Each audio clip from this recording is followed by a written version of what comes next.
Welcome to Defeat Your Cravings, hosted by Dr. Glenn Livingston, PhD. Glenn has held his doctorate in psychology for more than 30 years and is also a former multi-million-dollar consultant to the big food industry and uses his experience to help you defeat your cravings. This show will help you to focus on dramatically reducing cravings and leave the diet mentality behind, so you can more easily and effortlessly achieve your health, fitness, and body composition goals. Please remember, no doctor-patient relationship is created via this show, and you are responsible for confirming any changes to your diet, health, or psychological routines with an appropriately licensed professional before implementing them. Now, before we get started, if you haven't yet downloaded the free smartphone app to access dozens of these recordings all in one place, as well as to avail yourself of a confidential community for support, motivation, and assistance, please visit the podcast link on defeatyourcravings.com as soon as possible. And now, here's your host, Dr. Glenn Livingston. Hey, this is Dr. Howie Jacobson with Ask Howie, and I'm here with the very good Dr. Glenn Livingston with defeatyourcravings.com. And as Glenn likes to point out, we are not medical doctors. You like to point that out also. No, I like to leave people guessing, but you're a better man than I am. So that's dangerous. I like to say I'm not a real doctor, but, I put my butt in that seat for long enough. Something real about a PhD anyway. Absolutely. So what I wanted to talk to you about today was the benefits of being a coachy type person. You could be like a coach or a counselor or a therapist or, a mentor, but someone whose job it is not necessarily to give people advice, but to help people with their own thinking. It's recently been occurring to me how much value I get out of that. And so again, I don't want to talk about it necessarily professionally, but as a skill set and an attitude and an orientation, the idea that people have answers inside them and we're here to help them uncover them and dust them off and implement them. So the first one is, it's spooky how many times a client comes to me with an issue that's actually my issue too. It's up for me this week. And I'm struggling with it a little bit. And then in talking to the client, they say some smart things. I say some smart things. And I'm going, oh, yeah, like that's exactly what I needed. Yeah. It feels spooky. It may just be science and probability and all that, but it definitely, the internal feeling is like you pick the perfect tarot card or something like that, that there is some synchronicity going on. It's not just a random meaningless universe. The second one is this attitude of curiosity rather than judgment. When someone else has an issue, my first reaction is to judge them. I'm basically shutting down possibilities, right? Because I know what they should do, and then the judgmental energy comes at them, and they tend to become very defensive, whether they know it or not. I live in this beach town, and one of the things I do for exercise is I go run on the beach, because it's great for, aging legs, and it's really hard work. Like it's 5 times harder on my legs and my cardio to run on this soft sand, even while it's really gentle on my musculoskeletal system. It's a tourist town. So in the summer, we got all these tourists and they come and they, leave broken glass and plastic and all sorts of crap in the sand. And when the beach is like that, I have to watch my feet so I don't step on stuff. But, we're recording this end of September. The tourist season is over. The cleaning crews have come. I've seen people literally raking every inch of sand, picking up all the stuff, putting it in garbage bags, hauling it away. And now it's beautiful. The sand is smooth and silky and soft, and I can just run around and around without worrying about it. And when that's the case, I can see the ocean. I can see the flags on the promenade. I can see the church in the distance. I can see the beautiful people who are still at the beach, and I can take in the whole thing because I'm not in a defensive posture, just focusing on avoidance. And when I'm coaching people, I'm just constantly in that energy of looking out at possibility rather than just looking in and down for danger. I love it. And I live on the beach, so I totally understand that. That's a good analogy for me. And I grew up in Jersey where, every summer you was like, oh, let's make sure we don't step on the syringes. I know. Or the dead bodies, half dead bodies. Or the drug addict sleeping on the beach. I know what you mean. Yeah. And the third thing is that people are really appreciative of the kind of support they get when they don't feel like you're one up on them. When you're not a superior in any way, you're just an ally, a helper, a friend, you're in their corner. And I've seen people soften towards themselves based on the modeling of how I'm treating them. It just feels really good to go through the world. It's too crass to say sort of collecting favors, but it really is collecting goodwill. People want to be around you. They want to talk to you. They want to hear from you because they feel smarter and more whole and kinder towards themselves when they're around you.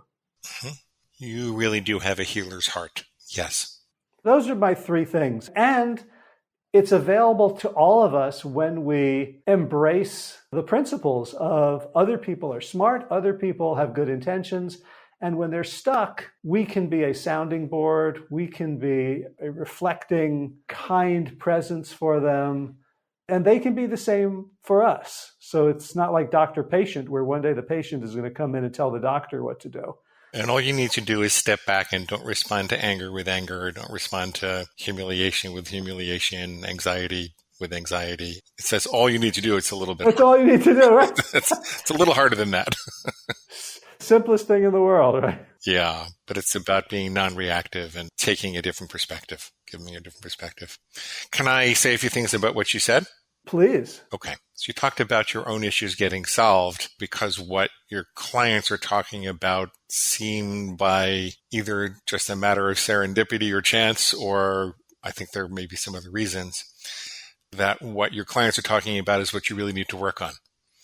I think there is a short set of human problems, and that when you get to talk to someone and are given the privilege of being the thinking assistant and asked to have some, a little bit of emotional distance and objectivity, but also emotional distance is the wrong word because you're still very involved in lending them your soul. But objectivity is the right word, to provide a perspective outside of themselves and help them stop being so myopic and move them forward.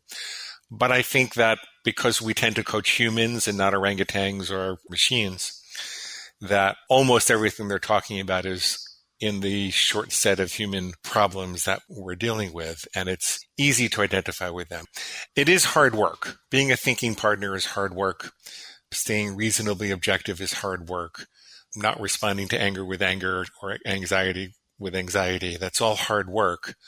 But in many ways, it's harder work to struggle through the frustration and confusion and thinking work involved in solving serious problems in that short set of human emotions. When you're the thinking partner, when you're a coach type person, to quote you, I'm going to get you a t-shirt that says coach type person. When you're a coach type person, you don't have to do that work. It's a different perspective for you for those issues than trying to solve it yourself. Your client is going through a lot of the frustration for you.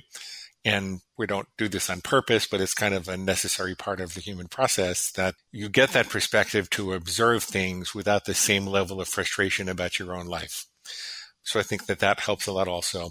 And the third thing most people don't realize is that when your client comes to talk to you about X problem, inevitably, in the course of free associating and trying to solve X problem, they'll talk to you about Y and Z problems that they've had and solved without even realizing that you might not have solved Y or Z, right? And it's like you get to solve some of those problems by osmosis. You say, that is a really interesting solution.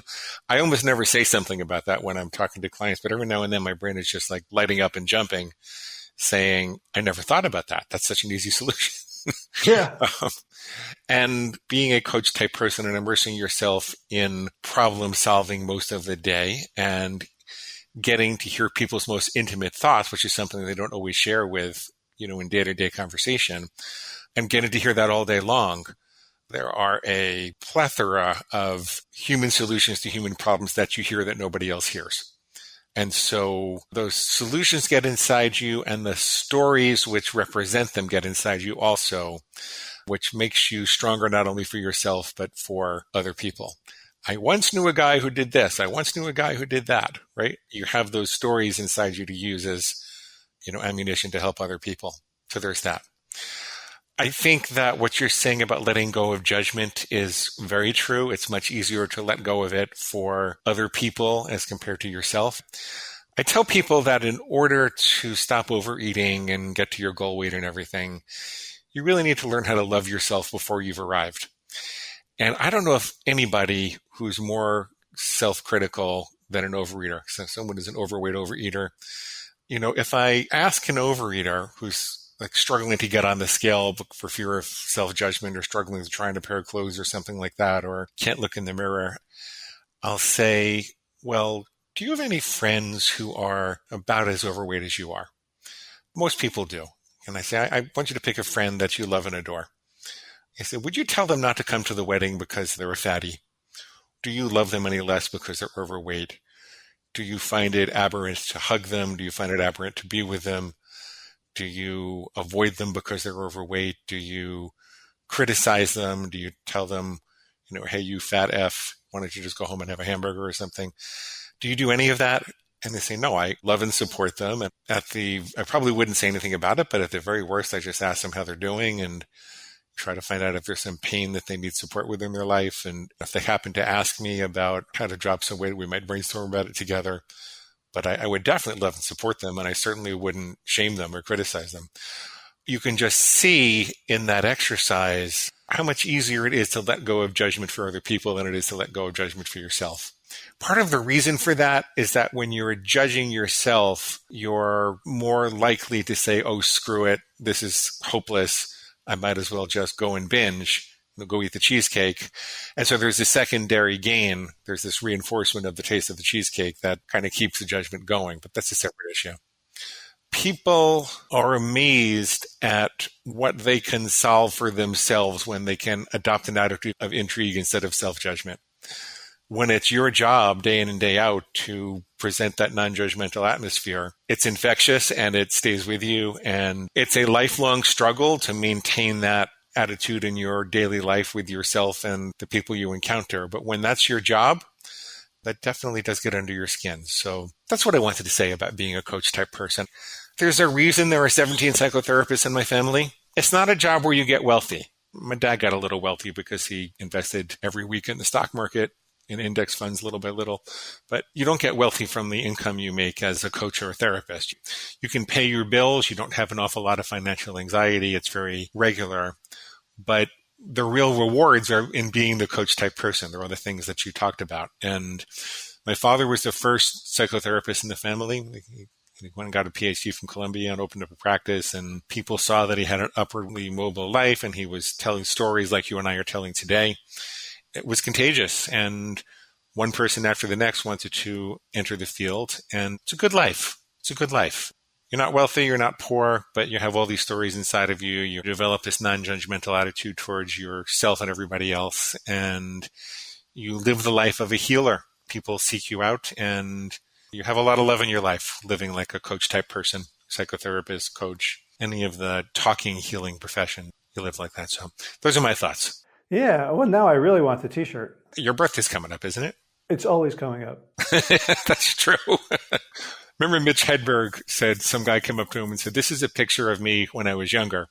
And he said, dude, every picture is a picture of you when you were younger. Mitch Hedberg also said, I used to do drugs. I still do them, but I used to too.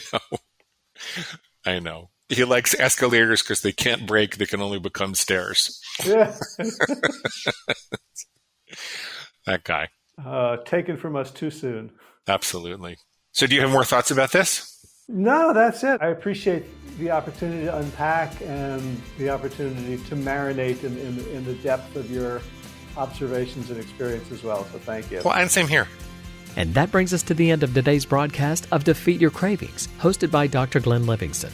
Now, if you'd like to find out more about the products and services Dr. Glenn offers to help you dramatically reduce your cravings and stop overeating in 90 days or less, please visit defeatyourcravingscoaching.com. That's defeatyourcravingscoaching.com. Thanks.